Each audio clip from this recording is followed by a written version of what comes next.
when I found out that I could do my own thinking, that I didn't have to just think whatever fell in my head, that I could actually cast that thought down and choose to think something good. Millions of people once looked to Pastor Joyce Meyer as one of the most trusted voices in Christian television. Not as the world gives do I give unto you, but my own special peace I now give and bequeath unto you. Now, a series of unexpected events has left many wondering whether her time at the top has finally come to an end.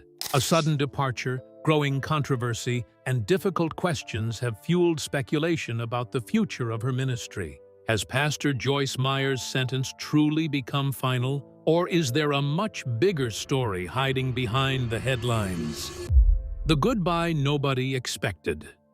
Few people imagined that one of the most recognizable faces in Christian broadcasting would suddenly vanish from a network she had called home for nearly 2 decades. Yet, that was exactly what happened.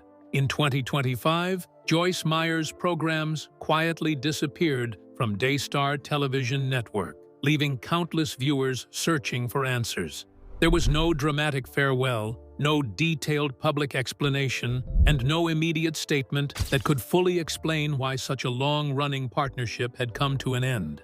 The silence only made the mystery grow. Behind the scenes, however, a much bigger story was beginning to unfold. Reports and internal accounts started drawing attention to serious concerns surrounding Daystar itself. Allegations involving leadership decisions, financial oversight, and organizational conflicts placed the network under intense public scrutiny. As those issues became impossible to ignore, many observers questioned whether Joyce Meyer's departure was simply a programming change or a carefully considered decision made at exactly the right time. The consequences were immediate. Daystar had served as one of the ministry's largest platforms, helping her messages reach millions of homes across the world. Losing that exposure meant more than changing television schedules. It forced Joyce Meyer Ministries to quickly rethink how it would continue reaching its audience in an industry that was already changing faster than ever before. Rather than disappearing completely, the ministry began expanding onto other platforms, including Trinity Broadcasting Network, Lifetime, YouTube, and additional digital outlets. While the transition reportedly resulted in about a 10% decline in audience reach, it also created opportunities to connect with viewers in new ways. Live streams, online devotionals, and digital content became increasingly important as traditional television continued losing ground. Even so, rebuilding an audience proved far easier than rebuilding confidence. Across the broader world of faith-based broadcasting, people were demanding greater transparency, stronger leadership, and clearer accountability from high-profile ministries. The conversation was no longer focused only on sermons. It had shifted toward questions of trust, governance, and integrity. Joyce Meyer's ministry suddenly found itself navigating a landscape where every decision faced closer examination than ever before. Despite the uncertainty, many longtime supporters remained loyal. They remembered the woman whose messages had encouraged them through personal struggles, trauma, and hardship. That connection helped preserve a devoted following, but loyalty alone could not silence the growing questions surrounding one of Christian television's biggest transitions. Yet long before controversy surrounded her ministry, another battle had already shaped the person millions would eventually come to know. The painful experiences hidden inside Joyce Meyer's childhood would become the foundation of everything that followed. The secret she hid for years. Long before millions recognized Joyce Meyer from television, she was carrying a painful secret that almost no one knew. The woman who would eventually speak to audiences around the world about hope and healing first had to survive years of suffering inside her own home. Behind closed doors, the place that should have offered comfort became the source of the deepest wounds she would ever experience. Born during World War II, Joyce entered a household that changed dramatically after her father returned from military service. According to her own public testimony, his behavior became controlling, unpredictable, and abusive. She has shared that she endured years of abuse throughout her childhood while living in constant fear. The emotional toll was made even heavier by the silence surrounding it. Joyce has explained that her mother, overwhelmed by fear herself, did not intervene, leaving her to face the trauma largely alone. As the years passed, the emotional damage reached every part of her life. She struggled with feelings of shame, insecurity, and worthlessness, believing the painful messages she had heard for so long. School became difficult, relationships were hard to build, and trusting other people felt nearly impossible. More than the abuse itself, one thought continued to haunt her. No one seemed willing or able to rescue her. Yet, even during those darkest years, a small source of hope quietly remained. Joyce has often spoken about discovering comfort through reading the Bible while she was still young. Its message of forgiveness, faith, and unconditional love offered something she had never fully experienced before. Although it did not erase the pain overnight, it planted the first seeds of hope that life could eventually become different. Everything changed when she reached adulthood. At 18, Joyce left her parents' home, taking with her emotional scars that would not disappear simply because she had moved away. The effects of her childhood continued to shape her confidence, finances, relationships, and sense of identity. Healing became a long process rather than a single turning point, requiring years of personal growth and faith. Ironically, the very experiences she once tried to hide would later become the foundation of her public ministry. By speaking openly about trauma, fear, and emotional recovery, she connected with countless people who saw parts of their own stories reflected in hers. What had once been her greatest burden gradually became the message that defined her life's work. That journey from survivor to public speaker would soon lead to something few could have imagined, a ministry that began with a handful of people but eventually grew into one of the largest Christian media organizations in the world. How Joyce Meyer built a ministry. Worth millions, what started as a small gathering inside an ordinary home eventually became one of the most recognizable ministries in Christian broadcasting. Long before television cameras and sold-out conferences, Joyce Meyer was simply sharing Bible lessons with co-workers, friends, and neighbors. During the mid-1970s, those informal meetings steadily grew as more people were drawn to her honest conversations about faith, emotional healing, and overcoming life's struggles. Unlike many speakers of the time, Joyce rarely presented herself as someone with all the answers. Instead, she spoke openly about the hardships she had endured and the lessons she believed God had taught her through them. That authenticity resonated with people who felt overlooked or misunderstood. Attendance continued to climb, eventually growing beyond what her home could comfortably hold and opening the door to a much larger ministry. A major turning point came in the early 1980s when Joyce became an associate pastor at Life Christian Center in Fenton, Missouri. At a time when female pastors were still uncommon in many churches, the position gave her a broader platform to counsel people dealing with emotional pain and personal struggles. Her influence expanded even further through a weekly 15-minute radio program, where listeners responded in overwhelming numbers, sharing stories of how her messages had encouraged them through difficult seasons. Momentum continued building. In 1983, she launched the syndicated radio program Life in the Word, reaching audiences across the Midwest. Just 2 years later, in 1985, she established Life in the Word as an independent nonprofit ministry.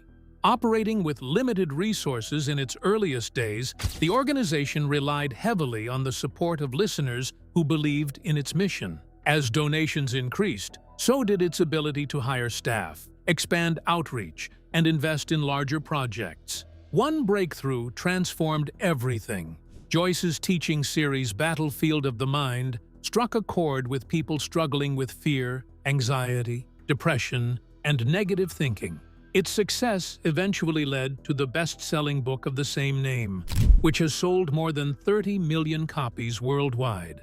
Rather than avoiding conversations about emotional health, Joyce made them a central part of her ministry, helping millions feel understood while encouraging them to strengthen their faith. Television accelerated that growth even further. In 1993, Enjoying Everyday Life debuted as a local broadcast before expanding internationally. By the late 1990s, the program was airing in 20 countries, turning Joyce Meyer into one of the most recognized Christian broadcasters in the world. The ministry continued expanding with modern production facilities, international conferences, humanitarian outreach, and the opening of the St. Louis Dream Center in 2000, combining biblical teaching with practical community support. By the early 2000s, Joyce Meyer had built far more than a speaking ministry. She had established a global organization reaching millions through books, television, radio, conferences, and charitable work. But with enormous influence came growing attention. And as her ministry reached new heights, it also attracted questions that would challenge its reputation like never before. The investigation that put her ministry under pressure. As Joyce Meyer's ministry expanded across television, publishing, and international conferences, the spotlight grew brighter than ever. But greater influence also brought greater scrutiny. The same success that earned her millions of supporters began attracting critics who wanted a closer look at how one of America's most recognizable ministries was being managed. The first major wave of controversy arrived in 2003, when a report published by the St. Louis Post-Dispatch raised questions about the ministry's finances and the lifestyle of its leadership. The article described high executive salaries, including reports that Joyce Meyer earned around $900,000 annually, while her husband reportedly received about $450,000. It also highlighted ministry-funded residences, expensive furnishings, and a marble commode valued at approximately $23,000. To critics, those details appeared difficult to reconcile with the image of a ministry centered on humility and service. The attention only intensified over the following years. In 2007, Senator Chuck Grassley opened an inquiry into the financial practices of several well-known televangelists, and Joyce Meyer Ministries was among the organizations included. The investigation examined issues such as financial transparency, executive compensation, and the use of ministry resources, including private aircraft. Although the ministry cooperated with the inquiry and no illegal wrongdoing was ultimately found, the investigation placed its operations under a national microscope. Even after the federal inquiry concluded, questions did not disappear. Additional reports regarding spending on certain staff-related expenses, including cosmetic procedures, fueled fresh criticism and renewed debate over financial priorities. Supporters argued that many accusations ignored the ministry's extensive humanitarian work, while critics insisted that organizations funded through donations should be held to the highest standards of accountability. The disagreement became part of Joyce Meyer's public identity, with opinions often divided between admiration and skepticism. Facing increasing public pressure, Joyce Meyer Ministries introduced a series of reforms designed to restore confidence and demonstrate a stronger commitment to accountability. In 2009, the organization joined the Evangelical Council for Financial Accountability, agreeing to follow independent financial audits, strengthen its governance practices, and improve transparency in its reporting. Leadership responsibilities were also expanded beyond immediate family members, creating broader oversight within the organization.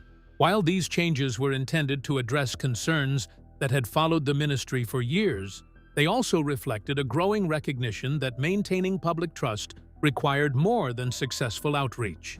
It demanded consistent openness and responsible stewardship. Despite the criticism, Joyce's influence remained remarkably strong. Her books, particularly Battlefield of the Mind and Beauty for Ashes, continued reaching millions of readers, while outreach efforts such as the St. Louis Dream Center provided practical assistance through food programs, addiction recovery services, and community support. Yet the closer her ministry came to rebuilding its reputation, the more unpredictable the future became. Then, an entirely different crisis erupted, one that did not begin inside Joyce Meyer Ministries, but would soon force one of the biggest decisions of her career. The scandal that forced a difficult choice. Just as Joyce Meyer Ministries was working to move beyond years of financial scrutiny, another crisis emerged, this time from outside the organization, but close enough to threaten its reputation. The controversy centered on Daystar television network, a broadcaster that had carried Joyce Meyer's programs into millions of homes for nearly 20 years. What happened next would mark the end of one of Christian television's longest-running partnerships. In 2024, journalist Julie Roys published reports alleging that Daystar president Joni Lamb had failed to respond appropriately to serious abuse allegations involving a member of her own family. The reports, supported by public claims and internal accounts, quickly intensified public scrutiny of the network's leadership and raised broader questions about governance, accountability, and how faith-based organizations handle sensitive situations. As the controversy spread, confidence in the network began to erode. Against that backdrop, Joyce Meyer's continued presence on Daystar became the subject of growing speculation. Given her long history of speaking publicly about abuse, healing, and protecting those who have suffered, many wondered how she would respond. By early 2025, the answer became clear. Joyce Meyer Ministries stepped away from Daystar, ending a relationship that had helped build its global television audience. Although no detailed public explanation accompanied the decision, many observers viewed the move as an effort to protect the ministry's integrity during an increasingly difficult chapter. The transition was significant. The ministry shifted its broadcasts to platforms including Trinity Broadcasting Network, Lifetime, and YouTube, while investing more heavily in digital outreach. Although reports indicated the move resulted in roughly a 10% decline in overall audience reach, it also introduced Joyce's teachings to viewers who primarily consume content online. Live streams, daily devotionals, and interactive programming became increasingly important as the ministry adjusted to a rapidly changing media landscape. Meanwhile, Daystar's internal turmoil continued to deepen. Jonathan Lamb publicly accused his mother, Joni Lamb, of financial misconduct, alleging excessive personal compensation and a lack of transparency surrounding payroll and ministry finances. Daystar denied the allegations, maintaining that executive compensation had been reviewed independently. Even so, court filings referencing the late Marcus Lamb and the public dispute within the family kept the controversy in the spotlight and intensified questions about leadership inside the network. The unfolding conflict demonstrated how quickly public trust can be shaken, especially when leadership and accountability become part of the story. Although Joyce Meyer was not accused of wrongdoing in the Daystar controversy, the network's crisis inevitably affected ministries associated with it. Her departure came to symbolize more than the end of a broadcasting agreement. It reflected the difficult choices organizations sometimes face when reputation, principles, and public confidence collide. But leaving Daystar did not bring an end to the challenges. If anything, it marked the beginning of a new chapter where rebuilding momentum, maintaining trust, and adapting to an entirely different media landscape would become the ministry's greatest test yet. What happens after the goodbye? Walking away from Daystar was not the end of Joyce Meyer's ministry, but it marked the close of one of its most influential chapters. The familiar television platform that had carried her teachings into homes around the world was gone, replaced by a rapidly evolving digital landscape that demanded an entirely different approach. What had once seemed like a stable foundation suddenly became a test of whether one of Christianity's most recognizable ministries could successfully adapt to a new era. Rather than retreating from public ministry, Joyce Meyer Ministries began investing more heavily in platforms such as Trinity Broadcasting Network, Lifetime, YouTube, and other online channels. Live stream Bible studies, daily devotionals, and interactive content became increasingly important as the ministry sought to reach audiences who now consume content very differently from previous generations. While traditional television remained valuable, the future of faith-based media was clearly shifting toward digital engagement. That transition, however, came with significant challenges. Reports suggested the ministry experienced an estimated 10% decline in audience reach following its departure from Daystar. Rebuilding visibility on new platforms required more than uploading videos or expanding social media. It meant earning attention in an online environment filled with constant competition, where credibility, consistency, and authenticity often determine whether audiences stay engaged or move on within seconds. At the same time, the ministry continued working to strengthen public confidence after years of financial criticism and increasing demands for transparency. Governance reforms and accountability measures had already been introduced. But maintaining trust is not something accomplished through a single announcement. For many supporters and observers alike, confidence would ultimately depend on whether those commitments continued to be reflected through the ministry's leadership and day-to-day operations. Financial realities also became impossible to ignore, as many charitable organizations experienced changing patterns in donor giving. Joyce Meyer Ministries faced the ongoing challenge of balancing its global outreach with responsible stewardship. Humanitarian efforts, including community programs and charitable initiatives, remained central to its mission. But sustaining those projects required careful planning and continued support from people who believed in the ministry's work. Throughout every challenge, one constant remained unchanged: Joyce Meyer's personal story. Her willingness to speak openly about childhood trauma, emotional healing, fear, and faith continued to resonate with millions who saw pieces of their own lives reflected in her testimony. That connection has long been the ministry's greatest strength, extending beyond television broadcasts, best-selling books, or conference stages. Even as platforms changed and public debates intensified, the message that first drew people to her ministry continued reaching those searching for hope. Whether this marks the beginning of a comeback or the slow closing of an extraordinary chapter remains uncertain. What is clear is that Joyce Meyer's ministry now faces a future unlike any it has experienced before. The platforms may have changed, the challenges have become more complex, and public expectations continue to grow with each passing year. Supporters remain hopeful, while critics continue to watch every development closely. As the ministry adapts to an evolving media landscape, the questions surrounding its long-term influence and legacy remain unanswered. The decisions made from this point forward could ultimately shape not only the future of the ministry, but also how Joyce Meyer herself is remembered for generations to come. What do you think lies ahead for Joyce Meyer's ministry? Share your thoughts in the comments, and don't forget to watch our next video for another surprising story you won't want to miss.